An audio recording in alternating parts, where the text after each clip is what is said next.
কোরআনে কারিমের সূরা মায়েদা ৫৫-৫৬ দুইটা আয়াত আমরা পড়েছি। আলোচনার সাবজেক্ট বন্ধু কারা, কে বললাম? এটা যে কত বড় গুরুত্বপূর্ণ বিষয়। বাস্তবতায় যারা বেড়ায় না, জেলখানায় যে আমি এটা আরো বেশি বুঝেছি যে বন্ধুর প্রভাব মানুষকে কোথায় নিয়ে যায়। আমার ভাইরা, বন্ধু যেহেতু একটা গুরুত্বপূর্ণ বিষয়, এজন্য আল্লাহ কোরআনে আয়াত নাজিল করে আমাদেরকে জানিয়েছেন। জবান খুলে আল্লাহর সোনালী আয়াত একবার পড়েন। আউযু বিল্লাহি মিনাশ শাইতানির রাজিম। বিসমিল্লাহির রহমানির রহিম। ইন্নামা ওয়ালিয়্যুকুমুল্লাহু ওয়া রাসূলুহু ওয়াল্লাযীনা আমানু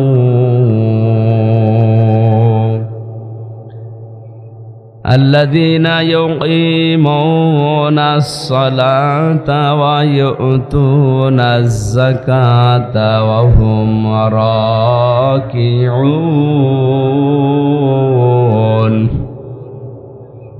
ومن يتول الله ورسوله والذين آمنوا فإن حزب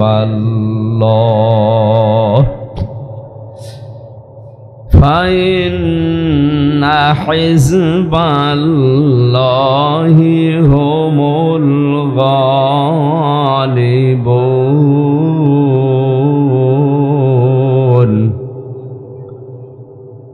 সাদাকাল্লাহুল আযীম। এরশাদ হচ্ছে তোমাদের বন্ধু হবে অবশ্যই আল্লাহ, তার রসূল এবং দুনিয়ায় যারা ঈমানদার তারা। ঈমানদার কারা, তাদের বর্ণনাতে দিকে আল্লাহ এখানে তিনটা গুণাগুণ দিয়েছেন। যারা নামাজ কায়েম করে, সম্পদ থাকলে যাকাত দেয়, আর রুকুকারীদের সাথে রুকু করে। ওমাইয়াতাওয়াল্লাল্লাহা ওয়া রাসূলাহু, কোন মানুষ যদি এই বক্তব্য শোনার পরে মুখ ফিরিয়ে চলে যায়, সে যেন জেনে রাখে আমি আল্লাহ, আমার রসূল এবং ঈমানদার যারা, এদের দল অবশ্যই দুনিয়ায় গালেব হবে। জোরে বলেন সুবহানাল্লাহ। আয়াতের বাংলা অর্থ আমরা এটা পেলাম। এবার দেখি আয়াতের ব্যাখ্যায় কি আছে। ইন্নামা ওয়ালিয়্যুকুমুল্লাহু ওয়া রাসূলুহু, আল্লাহ বর্ণনা দেওয়ার শুরুতেই ইন্না লাগিয়েছেন। একটা কথাকে 100 বার বললে যে গুরুত্ব হয়, ওইটাকে আল্লাহ একবারে বলার জন্য ইন্না, আন্না এগুলো ব্যবহার করেন। তাকিদ সূচক শব্দ এরকম 13টা আছে আরবি গ্রামারে। কোন সেন্টেন্সের আগে আল্লাহ একটা লাগিয়ে দিলে অর্থ হয় খুবই গুরুত্বপূর্ণ বিষয় বোঝানোর জন্যে। বাবা মাঠে যাচ্ছে, ছেলেকে বলছে দেখো খাবার নিয়ে যে দুপুর বেলায়। সারাদিন পরিশ্রম করে এসে দেখে ও খাবার তো নিয়ে যায়নি, মার্বেল খেলছে। কি খেলছে? মার্বেল বলছেন না, এই গলি। বাবা ডাক দিয়ে বলবে বেটা তোরে আমি 100 বার বললাম, তারপরও কথা শুনলি না। কয়বার বলেছিল? 100 বার। একবার। কয়বার?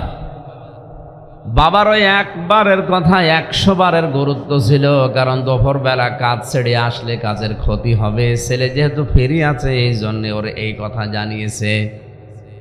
আল্লাহ রাব্বুল আলামিন 100 বার বলতে পারতেন তোমাদের বন্ধু আমি আল্লাহ, রাসূল, ঈমানদারেরা। 100 বার রিপিট করলে কেমন হয়ে যায়। আল্লাহ রাব্বুল আলামিন ওইটা বোঝাতে একবার এই শব্দের শুরুতে ইন্না লাগিয়ে দিয়েছেন। এখানে কা দেননি যে তোমার বন্ধু হে মুহাম্মদ, না, ওয়ালিয়্যুকুম, তোমাদের বন্ধু। এই তোমাদের বলতে এই পৃথিবীতে কারা ৭,৫০০ কোটি মানুষ এখন আমরা আছি, সবাইকে আল্লাহ উদ্দেশ্য করেনি। আল্লাহ রাব্বুল আলামিন শুধুমাত্র উদ্দেশ্য করেছেন, এর আগে যেহেতু অ্যাড্রেস করা আছে ইমানদারদের, এর রুকু শুরু হয়েছে ইমানদারদের নিয়ে, এই জন্য আল্লাহ ইমানদারকে বলছেন তোমাদের বন্ধু আমি আল্লাহ। আমি আল্লাহ যদি কারো বন্ধু হয়ে যাই, আল্লাহু ওয়ালিয়ুল্লাযীনা আমানু ইখরিজুহুম মিনাজ যুলুমাতি ইলান নূর। আমি আল্লাহ যদি কারো বন্ধু হই, আমার প্রতি তার একটা দায়িত্ব আছে, তাকে অন্ধকারের পথগুলো থেকে আলোর দিকে আমি আল্লাহ বের করে নিয়ে আসি।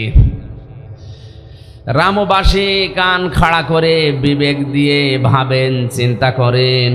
আল্লাহ পাক বলেন আমি আল্লাহ ইমানদারদের বন্ধু, আর আমি যদি কারো বন্ধু হয়ে যাই, আমার দায়িত্ব ইমানদারের ওপরে অন্ধকারের পথ থেকে আলোর পথে বের করে নিয়ে আসা। এখানে ফাইল বা কর্তা যিনি কাজ করেন, এ করবেন তিনি কে? আল্লাহ নিজে করবেন।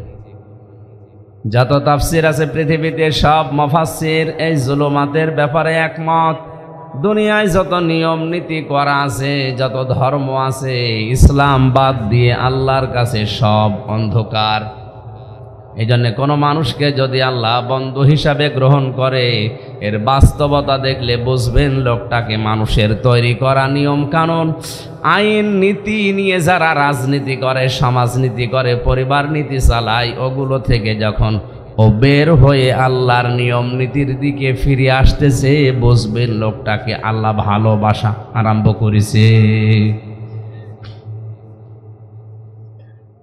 সূরা আলে ইমরানের 185 নম্বর আয়াতের ব্যাখ্যা আল্লাহ দিয়েছেন, ফামান যুহজিহা আনিন নারি ওয়া উদখিলাল জান্নাতা ফাকাদ ফাজ ওমাল হায়াতুদ দুনিয়া ইল্লা মাতাউল গুরুর।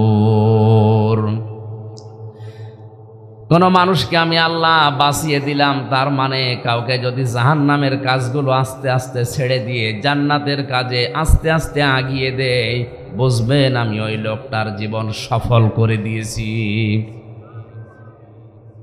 আমার এই 33 বছর বয়স, এই বয়স পর্যন্ত আমি যত ভালো কাজ করেছি, আমার দৃষ্টিতে, কোরআনের দৃষ্টিতে, আমার বিবেকের দৃষ্টিতে যত ভালো ভালো কাজ আমি করেছি, মানে নামাজ পড়া, রোজা রাখা, মানুষকে সাদকা করা, যত ভালো কাজ করেছি, এটা কবুল হয়েছে কিনা জানার একটা পদ্ধতি আছে। কয়টা? এই কথা বুঝতেছেন? আমার জীবনের এই ভালো কাজগুলো আসলে আল্লাহর দরবারে কবুল হয়েছে কিনা জানার পদ্ধতি বললাম কয়টা? হ্যাঁ, একটা। 4টা বলছে কি? এ পদ্ধতির ভেতরে আল্লাহর কোরআনে কারীম জানিয়েছে, তুমি যদি মানুষের সাথে হাসি মুখে কথা বলো, ভালো ব্যবহার করো, যদি তোমার এই আচরণটা শুরু হয় মানব সমাজে, বুঝবে তোমার জীবনের ইবাদত কবুল হয়ে গেছে। আর যদি কর্কশ ভাষী হয়, মানুষের সাথে কথা বললে গরম দিয়ে কথা বলে, ওর আচরণ ভালো নাই, রূঢ়, রুস্ক, কর্কশ, বুঝতে হবে ওর জীবনের ওই ভালো কাজগুলো এখনো আল্লাহ পছন্দ করেনি। কথা যদিও আমি নরম ভাষায় বলেছি, এটা যে কত ওয়েটওয়ালা কথা, কত ওজনওয়ালা কথা, যাদের মাথায় মগজ আছে তারা টের পাচ্ছেন। আমার জীবনের ভালো কাজগুলো কবুল হয়েছে কিনা আল্লাহ নিজে জানিয়েছেন। যখন তোমার আচরণ মানুষের সাথে ভালো হবে, তুমি দেখবে যে ভালো হচ্ছে, বুঝবে আপনার জীবন আল্লাহর কাছে ভালো লেগেছে। মানুষের জীবনে সফলতা বেশি দিন বেঁচে আছে না, মানুষের জীবনের সফলতা বেশি দিন ক্ষমতায় আছে না। 4-5টা বিয়ে করেছে আমার কুষ্টিয়ার এক হারামজাদা, 7টা বিয়ে করে সংসার চালাচ্ছে। ওর যে মাজায় আল্লাহ কি জোর দিয়েছে আল্লাহ জানে, 7 বিয়ে করিস। আমাদের একটাই টেকে না, আরো কয় বিয়ে করিস? এটা জায়েজ না হারাম? একসাথে সর্বোচ্চ 4টা রাখা যায়, আরো 7টা নিয়ে করছে। ও বলছে আমার মায়ের মান্যত ছিল, আমি 7টা বিয়ে করবো, আমি করেছি।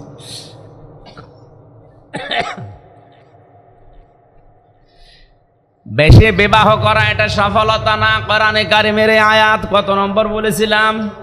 সূরা আলে ইমরানের 185 নম্বর আয়াতে আল্লাহ জানিয়েছেন, কুল্লু নাফসিন যায়িকাতুল মাউত ওয়া ইন্নামা তুওয়াফাউনা উজুরাকুম ইয়াউমাল কিয়ামাহ ফামান যুহজিহা আনিন নার ওয়া উদখিলাল জান্নাতা ফাকাদ ফাজ। সবাইকেই মরা লাগবে, মরণের পরে তার উজরত, তার পারিশ্রমিক, তার পাওনা আমি প্রত্যেককেই পুরাপুরি করে দিয়ে দেব। ওই লোকটার জীবন তো সফল, যাকে আল্লাহ জাহান্নামের কাছ থেকে আস্তে আস্তে সরিয়ে জান্নাতের দিকে এগিয়ে দিচ্ছে। এই লোকটার জীবন সফল। আল্লাহ ভালোবাসলে, বন্ধু হিসাবে গ্রহণ করলে প্রথম কাজ কি তার? দুনিয়ায় নিয়ম নীতি যে আছে মানুষের বানানো, এগুলো আল্লাহর ভাষায় যেহেতু অন্ধকার, এই অন্ধকার থেকে তাকে আস্তে আস্তে বের করে নিয়ে আলো মানে ইসলাম, আলো মানে আল্লাহর পাঠানো কোরআন, এই কোরআনের দিকে এগিয়ে যাকে দেয়, বুঝবেন আল্লাহ তাকে বন্ধু হিসাবে গ্রহণ করেছেন। আমি একটা হাদিস পড়েছিলাম, আল কাসিবু হাবিবুল্লাহ, যারা কাজ করে খায় এরা আল্লাহর বন্ধু। কোরআনে কারিমে এই আয়াত অনুযায়ী আল্লাহ জানিয়েছেন, আমি আল্লাহ নিজে তাদের বন্ধু হয়ে যাই যে মানুষগুলো আমি আল্লাহর প্রতি প্রথমে ঈমান আনে। আমার ঈমান আনার আবার পদ্ধতি 4টা। কক্সবাজারবাসী আল্লাহ পাক বলেন, আমি আল্লাহ তোমাদের বন্ধু। আল্লাহর সাথে বন্ধুত্ব করার প্রথম উপায়, আল্লাহ যে চিঠি পাঠিয়েছেন এই চিঠির সাথে 4টা আচরণ করা লাগবে দুনিয়ায়। আপনি এবার নিজের সাথে মিলাবেন আল্লাহ আপনাকে বন্ধু হিসাবে গ্রহণ করেছে কিনা। আমরা দেখি কারোর সাথে ফ্রেন্ড রিকোয়েস্ট পাঠালে আগে সে অ্যাকসেপ্ট করে কিনা, এরপরে আমরা মেসেজ লিখি, চিঠি পাঠাই, মাঝে মাঝে কল দিয়ে খোঁজ খবর নেই। আল্লাহ পাক বলেন, আমি বন্ধুত্ব করতে চাই, নিজের থেকে চিঠি পাঠিয়েছি তোমাদের কাছে। এই চিঠির সাথে 4টা আচরণ দুনিয়ায় তোমাদের করা লাগবে। 1 নম্বরে এটা শুদ্ধ করে পড়া লাগবে। কি করে? তাফসিরুল কোরআন মাহফিল লিখেছেন, আমি তাফসির যদি একটা শব্দের আরম্ভ করি, আপনি কোরআনই পড়তে পারেন না, আপনি ছাতা বুঝবেন কি? আজকে থেকে এটা সিদ্ধান্ত নেওয়া লাগবে, মরণ যতদিন না আসে আমি লেগে থাকবো কোরআনে কারিম আমি শিখে মরব। দুনিয়ায় এমন কোন ধর্ম নেই যে ধর্মের ধর্মীয় গ্রন্থ পড়া বাধ্যতামূলক আমি পাইনি। শুধুমাত্র ইসলাম ধর্মে কেউ যদি গ্রহণ করে, প্রবেশ করে, তার ধর্মীয় গ্রন্থ পড়া ফরজ। কোরআন পড়া কি? বলেন বলেন। এখানে জরিফ চালালে দেখবেন 100 জনের প্রায় 95 জন পড়তে পারে না।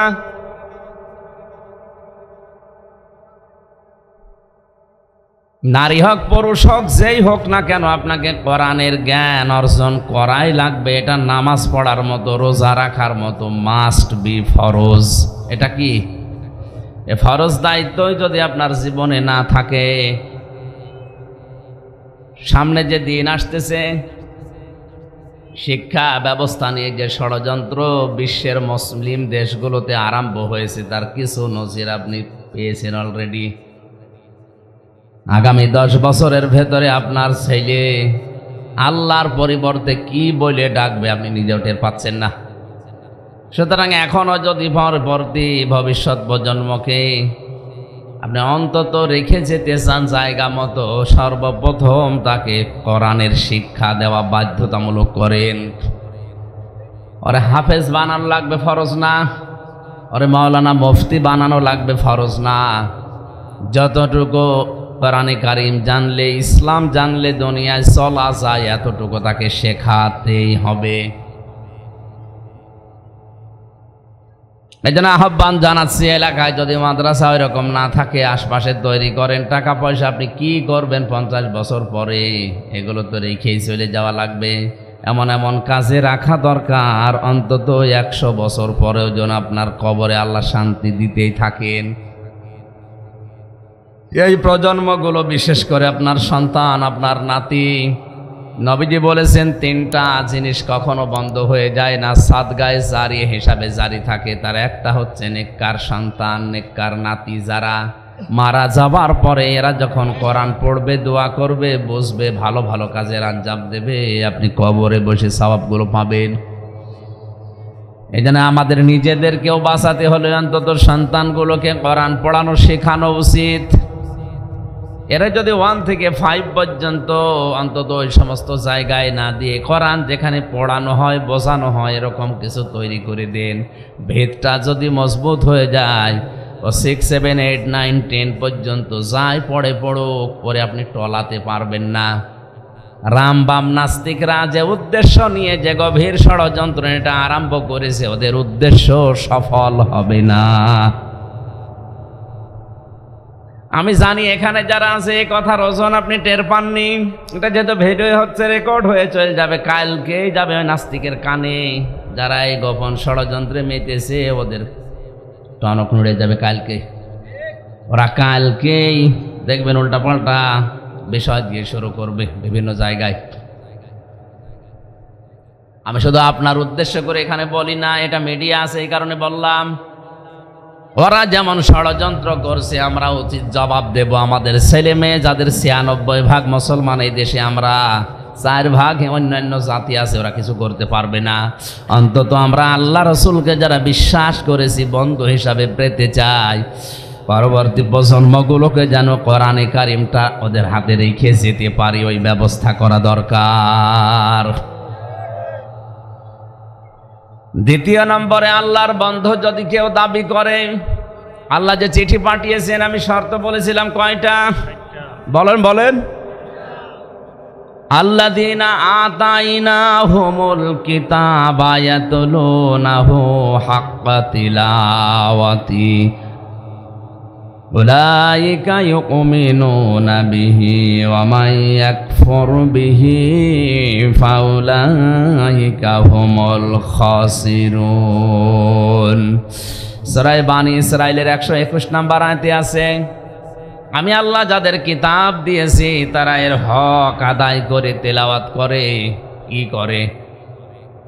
তেলাওয়াত মানে তেলাওয়াত আর পড়া এক না। গরু তেলাওয়াত করে রাতের বেলা। কোন সময়? আমার ভাষা বোঝা যাচ্ছে না আমার। গরু তেলাওয়াত করে কোন সময়? কি কখন পড়ে? ও তো দেখি না। এই যে জাগর কাটে বলে না, সারাদিন বিভিন্ন লতা পাতা ঘাস এগুলো খাবার পর রাতের বেলা বসে বসে দাঁড়িয়ে দাঁড়িয়ে কি কাটে? জাগর কাটাকে আরবিতে তেলাওয়াত বলা হয়। আপনি দুনিয়াতে দিনের বেলায় রাতের বেলায় যাই করবেন না কেন, ওইটাকে বারবার রিপিট করে বাস্তব প্রেক্ষাপটে ওটা মিলাতে চেষ্টা করেন, বারবার ওটা রিপিট করেন, ওই জাগর কাটার মতো শুরু করেন, ওইটা তেলাওয়াত হবে।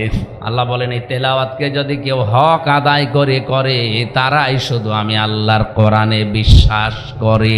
তাহলে তেলাওয়াত যারা হক আদায় করে না, ওরা আর যাই করুক না কেন কোরআন বিশ্বাস বলে না কেন?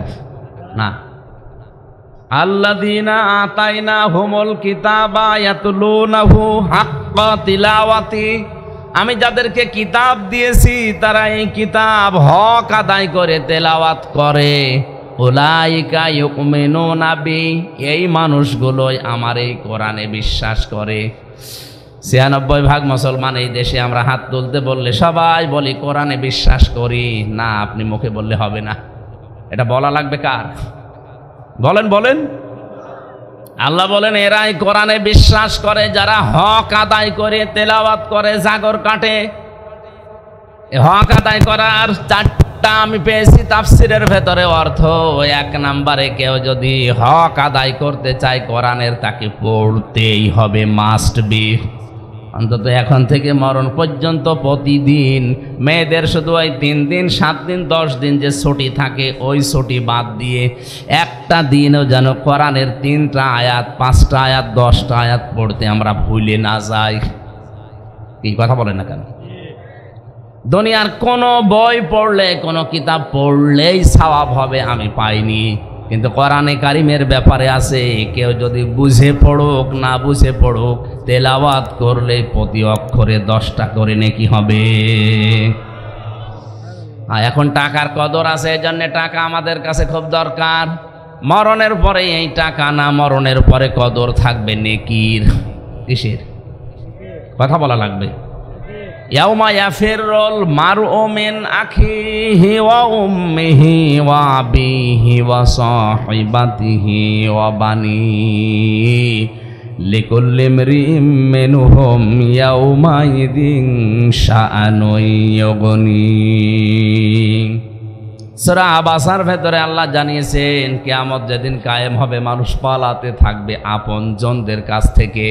দুনিয়ায় বিপদে পড়লে মানুষের মনে হয় আপনজনের কথা, আর মরণের পরে মানুষ যখন কঠিন বিপদে পড়বে, ফাকাইফা তাত্তাকুনা ইন কাফারতুম ইয়াউমা ইয়াজআলুল ওয়ালদানা শিবা। সূরা মুজাম্মিলের ভেতরে আছে, আল্লাহ পাক বলেন কিয়ামতে এত ঝালঝালা, এত কঠিন অবস্থা তৈরি করব, যুবক মানুষ বুড়ো হয়ে যাবে। কি হয়ে যাবে? এই কঠিন অবস্থায় মানুষ আগে পালাতে থাকবে তার আপনজন দেখলেই। কারণ দুনিয়ার এই বিচার ব্যবস্থা আর আল্লাহর বিচার পুরোটা আলাদা। দুনিয়ার আদালতে আগে মানুষ আপনজন খোঁজে, এই কথা বলা লাগবে। আর মরণের পরে আল্লাহর যে বিচার ব্যবস্থা, এখানে মানুষ আগে আপনজন না, আপনজন দেখলেই পালাবে। শুধু পালাবে না, ফাইদা নফিখা ফিস-সূরি ফালা আনসাবা বাইনাহুম ইয়াউমাইযিন ওয়ালা ইয়াতাসাআলুন। যারা আরবি গ্রামার বোঝে, নসব আনসাব দিয়েছেন আল্লাহ। যত রকমের সম্পর্ক আছে দুনিয়াতে, শ্বশুরের দিক থেকে, বাবার দিক থেকে, মায়ের দিক থেকে, নিজের স্ত্রীর দিক থেকে, যত রকমের সম্পর্ক আছে, সব সম্পর্ক সিংগায় ফুৎকার দেওয়ার পরে কাট হয়ে যাবে। মানুষ আগে মনে করবো যে আমার চাচা আসতেছে, আগে পালাবে। ওই যে আমার বাবা আসতেছে, আগে পালাবে। তাফসিরে খাসেন মুফাসসির লিখেছেন, এমনও হবে অবস্থা, মানুষ নিজের মায়ের পা ধরে 500 বছর পড়ে থাকবে। কত বছর? 500 বছর পরে ওর মুখের ওপরে লাথি দিয়ে বলবে, দুনিয়া আমার বিয়েই হয়নি, তোরে পাবো কোথায়?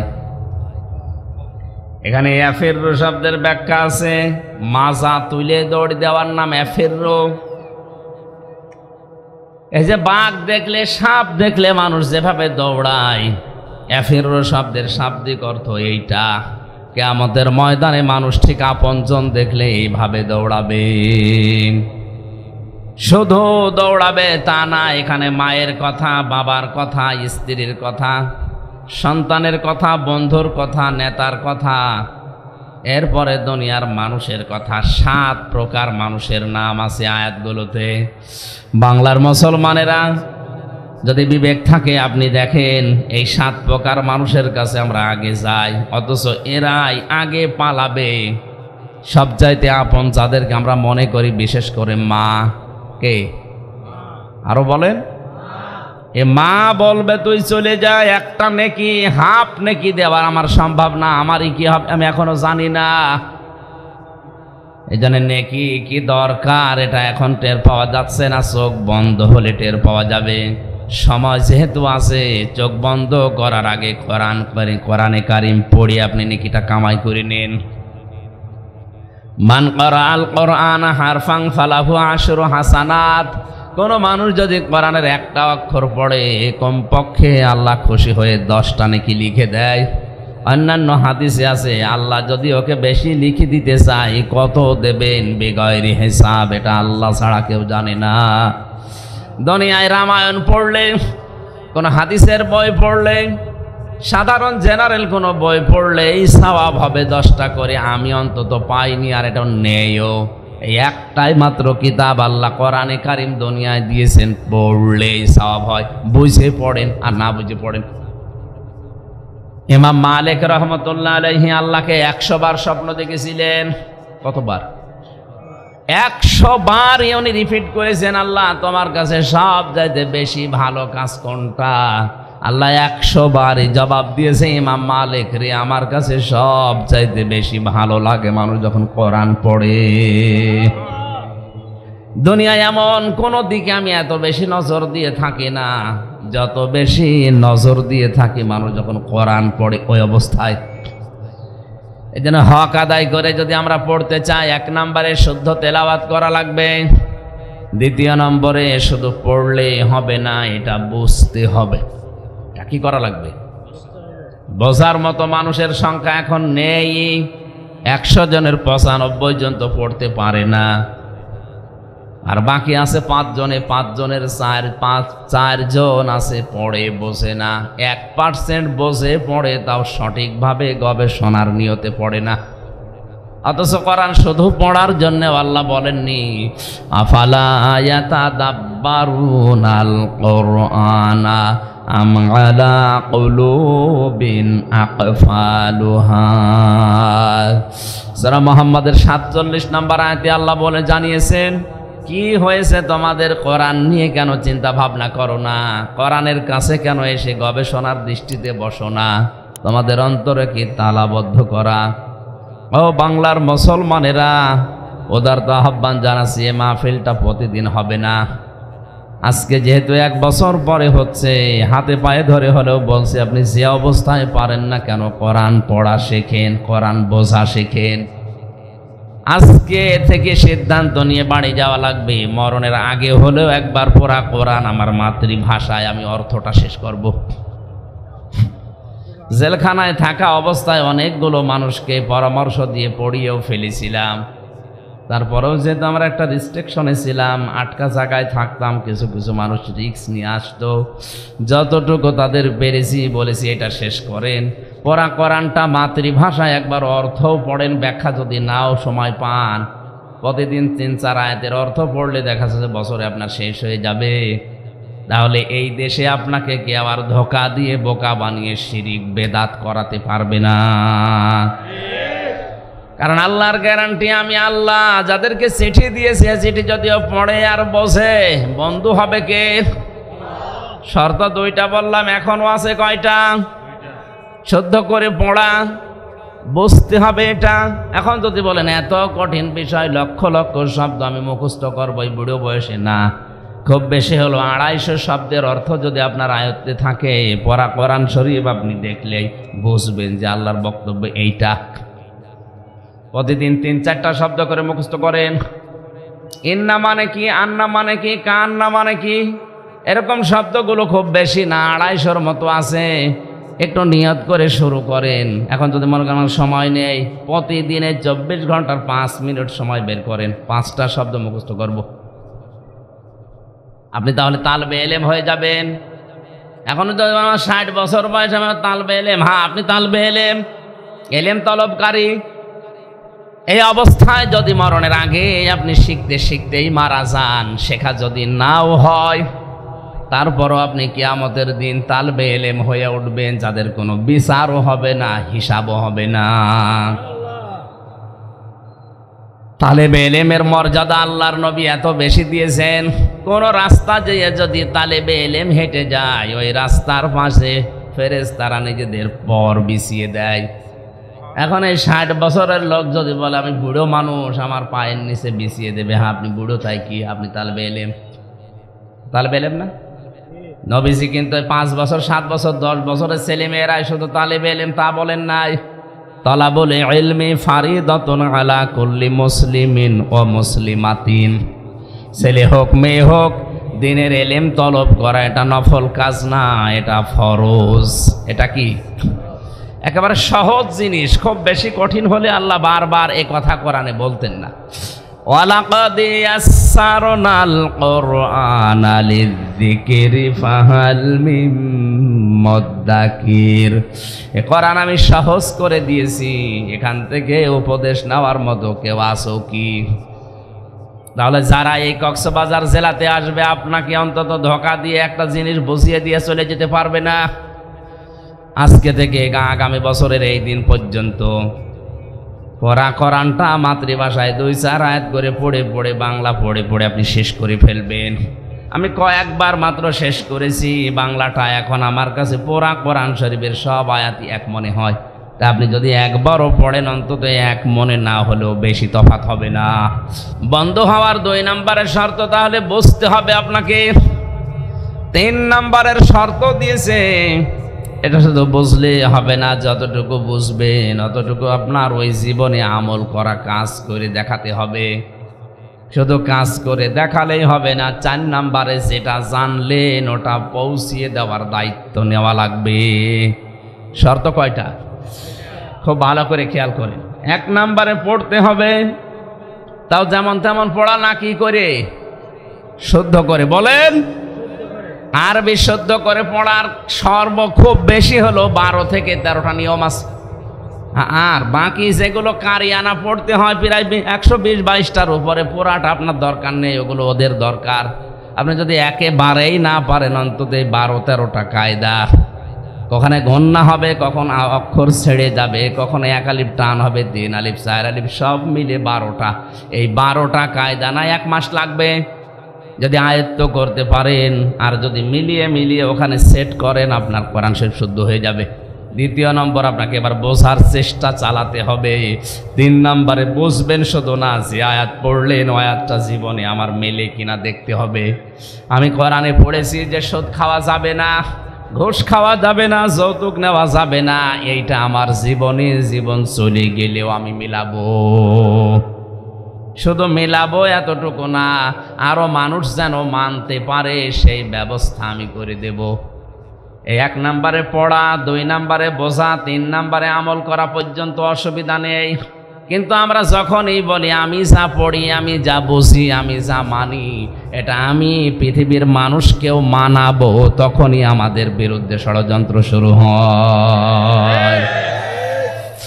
আমি যতদিন কোরআন পড়েছিলাম, মাদ্রাসা লাইনে যতদিন কোরআন পড়েছিলাম, বুঝেছিলাম, কোনো অসুবিধা আমার হয়নি।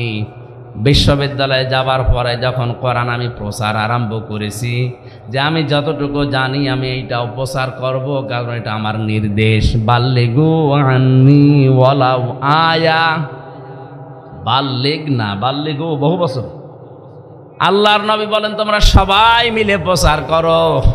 আমি আল্লাহর নবীর পক্ষ থেকে যদি একটা আয়াতও তোমার জানা থাকে, ওইটাও প্রচার করে দাও। এটা ফরজ না নফল?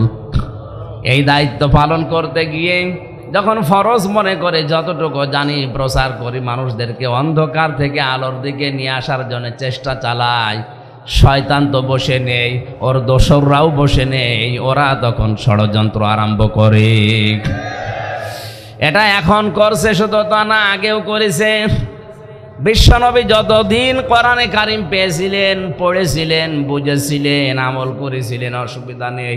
যখন বলেছিলেন না আমি এটা মানুষকে মানাবো, আমি এটা মানুষকে মানিয়ে পরিবার পরিবেশ ঠিক করে দেব, তখনই তার ঝামেলা আরম্ভ হয়েছে, না হয়নি? আল্লাহর পক্ষ থেকে আমরা 4টা শর্ত পেয়েছি। কেউ যদি কোরআন বিশ্বাস করিয়ে কথা বলে, শুধু মুখ দিয়ে বলাই না, বাস্তবে ট্রেনিং, বাস্তবে প্রতিফলন করার পদ্ধতি 4টা। যারা করে এই বাংলাদেশে শুধু তারাই কোরআন বিশ্বাস করে। এবারে সহজ কথা যদি কেউ না বোঝার ভান করে থাকেন, হাত তোলেন দেখি। বলেন যে আমি এখনো কোরআন হক আদায় করে পড়ার কি নিয়ম আমি জানি না। এই 4টা নিয়ম আমি যে একেবারে খোলাখুলি বললাম সহজ ভাষায়, বুঝেছেন? বাংলাদেশে কোরআন সবাই বিশ্বাস করে না।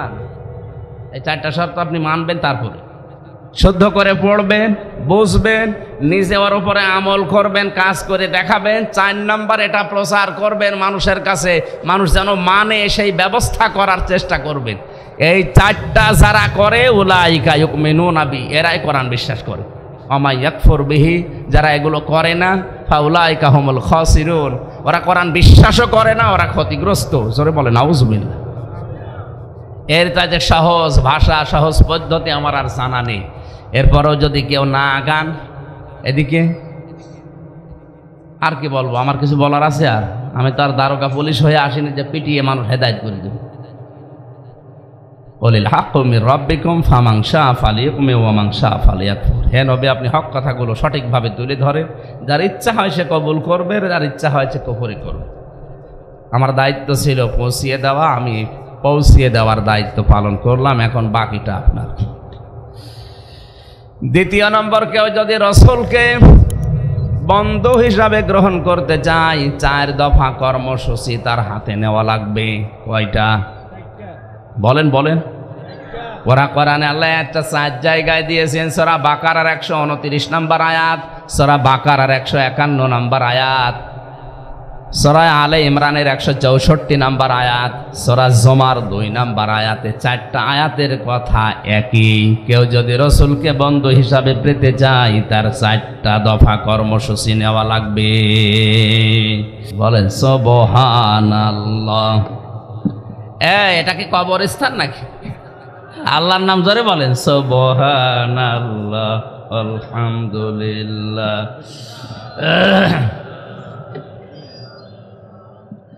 সুবহানাল্লাহ, আলহামদুলিল্লাহ, লা ইলাহা ইল্লাল্লাহ, সুবহানাল্লাহ, আলহামদুলিল্লাহ, লা ইলাহা ইল্লাল্লাহ, লা ইলাহা ইল্লাল্লাহু মুহাম্মাদুর রাসূলুল্লাহ।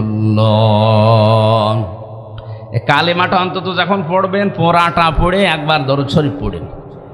জীবনে কিচ্ছু যদি দুনিয়ায় মানুষ না করে, এই কালেমা যদি একবার মন থেকে বিশ্বাসের সাথে বলে, ও একদিন না একদিন জান্নাতে যাবেই।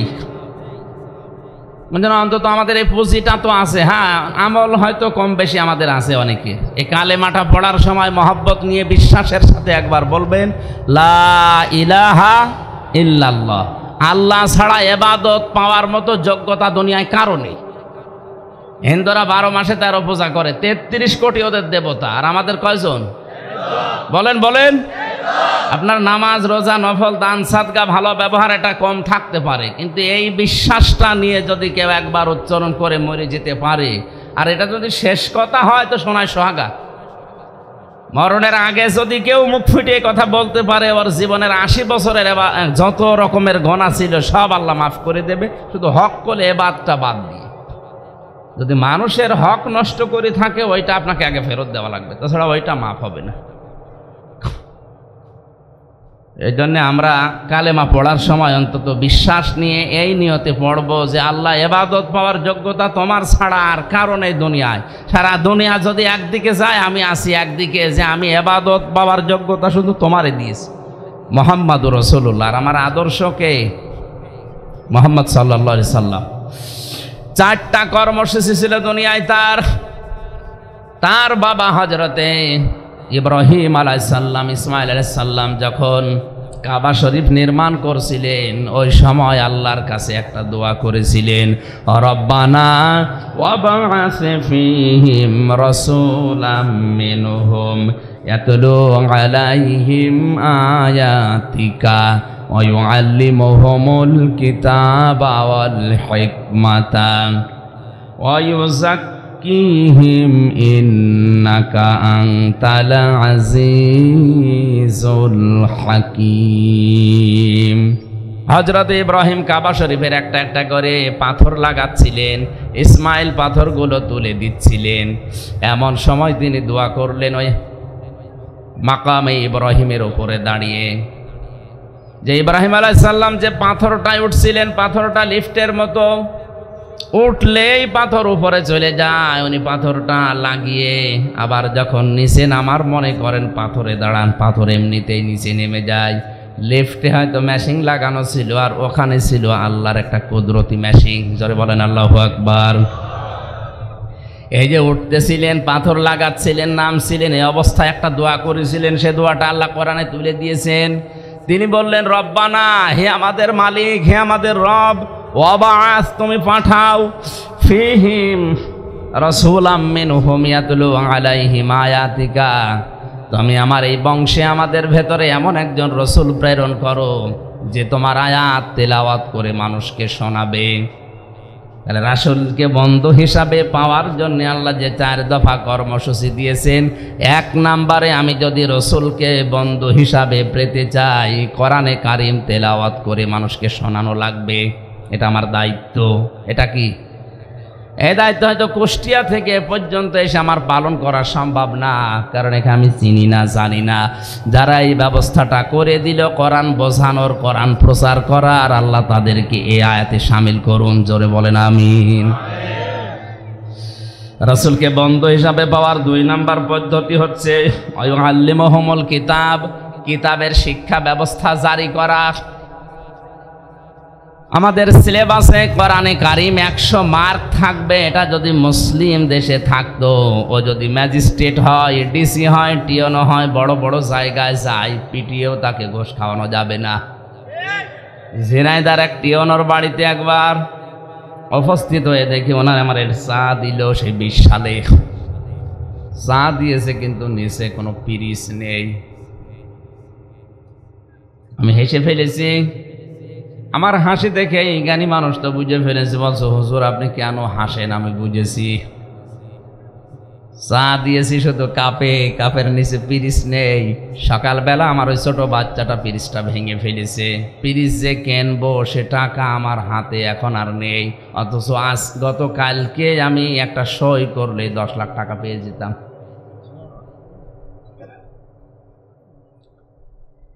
আমি ছোটবেলায় কোরআনে কারিম পড়েছিলাম এবং বুঝেছিলাম, এতটুকু আমি জানতাম যে ঘুষ খাওয়া জায়েজ নেই। আমার এই ছোট্ট জীবনে আমি অন্তত এই পথে পা বাড়াইনি। আল্লাহ এই কারণেই মনে আমার পরিবারটা এখনো শান্ত রেখেছেন। পরিবার আসলে শান্ত।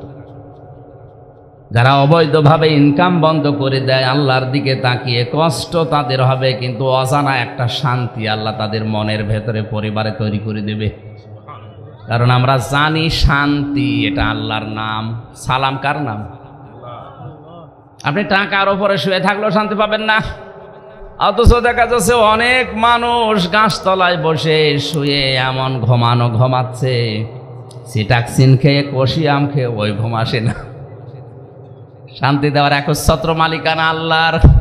তার বিধানের বাইরে গেলে আল্লাহ শান্তি নষ্ট করে দেয়। চর্মচোখে হয়তো দেখা যায় খুব আরামে আছে, লোকটা 5 গাড়ি নিয়ে আসতেছে, কিন্তু ওর ভেতরও বিষ। আপনার চাইতে আমি কম দামি গাড়িতে উঠি নাই। আকিস গ্রুপ আমার যে গাড়ি দিয়েছিল, কত দামি গাড়ি আপনারা দেখেছেন। বাস্তবতা কোরআনে কারিমের বাইরে আপনি, আমি এবং আপনাদেরকে আহ্বান জানাচ্ছি, যাওয়া যাবে না।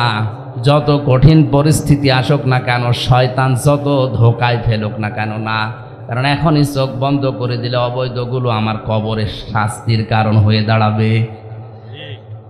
এই জন্য প্রথমে তো ওই গজলটা 2 লাইন বললাম, কবরে কি করে রবে একা একা, অন্ধকারে বাতি নাই, বদ্ধ ঘরে সাথী নাই, তোমার প্রিয়াও দেবে না তোমার দেখা, কবরে কি করে রবে একা একা। এক মুহূর্ত যে সন্তানে না দেখলে ঝড় ওঠে প্রাণে, তাদের ছেড়ে গোরস্থানে থাকবে যে একা। তারা বছরে 2-1 বার পাশে যাবে জিয়ারতের আসে, 1000 বছর কোটি বছর নির্ঘুম নিঝুমে থাকবে একলা, কবরে কি করে রবে একা একা। হয়তো যাদের জন্য বিশাল সম্পদের পাহাড় আমি অবৈধ বৈধ সব মিলিয়ে তৈরি করে গেলাম, বছরে তারা 1 বার 2 বার 2 ঈদে হয়তো কবরের পাশে একটু দাঁড়িয়ে সূরা ফাতিহা ইখলাস পড়ে চলে আসবে। এরপরে তাদের মনেও থাকবে না, মনে থাকলেও তারা সময় বের করতে পারবে না। আমার পেছনে আমার বাবার চাইতে আমার দাদা শ্রম অনেক বেশি দিয়েছে। 3 বছর আমি জেলখানায় ছিলাম। এই জেলে থাকা অবস্থায় আমার দাদা মারা গিয়েছিল, আমি জানতাম না। 7 দিন পরে কারারক্ষী এসে বাড়ি থেকে খবর পেয়েছিল, বলছে আপনার দাদা মারা গেছে। 3 বছর পরে বের হয়ে শুধু ওই যে বের হওয়ার পরের দিন এক 5-7 মিনিটের জন্যে দাদার কবরের পাশে দাঁড়িয়ে দোয়া করেছি, এই শেষ। এর ভেতরের যে প্রায় 28-29 দিন হয়ে গেল, সময়ও পায় না, ও কথা মনেও থাকে না। বাস্তবই এটা। পিয়নো সাহেবকে বললাম, আপনি এই অবস্থা করলেন, গতকালকে একটা সই করে দিলে যদি 10 লাখ টাকা পেতেন, এরকম কাপ পিরিচ তো আপনি হাজার হাজার কিনতে পারতেন। ছোটবেলায় উনি যে সুদের আয়াত পড়েছিলেন ওইটা ওই পর্যন্ত ওনার মনে আছে, যে ঘুষের আয়াত পড়েছিলেন ওই পর্যন্ত ওনার মনে আছে। এজন্য কিতাবের শিক্ষা ব্যবস্থা যদি জারি করা যায়, যদি চালু করা যায়, প্রাথমিক অবস্থায় এটা যদি ঢোকানো যায়, ও বড় হয়ে যত বড় জায়গায় যাক না কেন, আল্লাহর কসম ও ঘুষ খাবে না। আর এই সমস্ত মানুষ যদি ঘুষ থেকে ফিরে আসতে পারে, যদি ফিরে থাকে, 1734 জন মানুষ আছে এই দেশের দায়িত্বে, মাত্র কয়জন? 1734 জন। এই মানুষগুলো যদি হযরতে ওমরের মতো সিদ্ধান্ত নিয়ে ঘুষ নামক এই বিষ থেকে ফিরে থাকতে পারে, বাংলাদেশ আল্লাহ জান্নাত হয়ে যাবে। মসজিদের ইমাম সাহেব যদি বলে আমি ঘুষ খাই না, আমি ভালো মানুষ, তো ওরে ঘুষ দেবে কে? ওর কাছে ঘুষ নিয়ে যাবে কেউ? টিওনো সাহেব, ওসি সাহেব, ডিসি সাহেব, এসপি সাহেব যদি এমপি সাহেব বলে আমি ঘুষ খাই না, ওটা আল্লাহর ওলি। ওটা কি? তো ওই জায়গায় আল্লাহর ওলি বা টিকে থাকার জন্য যেটা দরকার সেটা কিতাবের শিক্ষা। কোন কিতাব বলেন তো? এটা হযরতে ওমরের মতো টপ টেররকে যদি 0 থেকে হিরো বানাতে পারে, তা আমি হামজাকে 0 থেকে হিরো বানানোর ক্ষমতা এখন আর নেই? অবশ্যই আছে। রসুলকে আমরা বন্ধু হিসাবে যদি পেতে চাই, অবশ্যই কোরআনের শিক্ষা ব্যবস্থা পরিবার থেকে আমাদের সিলেবাস পর্যন্ত জারি করা লাগবে। এতটুকু শেষ করেননি আল্লাহ। আল্লাহ বলেন আর হেকমত শিক্ষা দেওয়া লাগবে মানুষদেরকে, জাক্কিহিম পবিত্র করা লাগবে কোরআনের মাধ্যমে। 3 নম্বরে তোমাদের বন্ধু হবে ইমানদাররা। ইমানদারকে আল্লাহ বন্ধু হিসাবে গ্রহণ করার জন্য আদেশ দিয়ে শেষ করেননি। 3টা গুণ যাদের ভেতরে আছে তারা ইমানদার। 1 নম্বরে যারা দুনিয়ায় নামাজ কায়েম করে, 2 নম্বরে সম্পদ থাকলে যাকাত দেয়, 3 নম্বরে যারা রুকুকারীদের সাথে রুকু করে, তার মানে জামাতে হাজির হয়ে যারা নামাজ পড়ে। এই 3টা গুণ যাদের ভেতরে আছে এরা ইমানদার। এদের সাথে বন্ধুত্ব করার নির্দেশ কার? ওমাইয়াতাওয়াল্লাল্লাহু ওয়া রাসূলাহু। এরপরেও যদি কেউ মুখ ফিরিয়ে চলে যায়, শুনে রাখো ফাইন্না হিজবাল্লাহি হুমুল গালিবুন। আল্লাহর দলে যারা থাকবে এরাই চূড়ান্ত বিজয়ী হবে। আল্লাহ আমাদেরকে এই বিজয়ের মালা দুনিয়া আখিরাতে পড়ার তৌফিক দিন। আমার আসরের নামাজের সময় সমাগত, আর সময়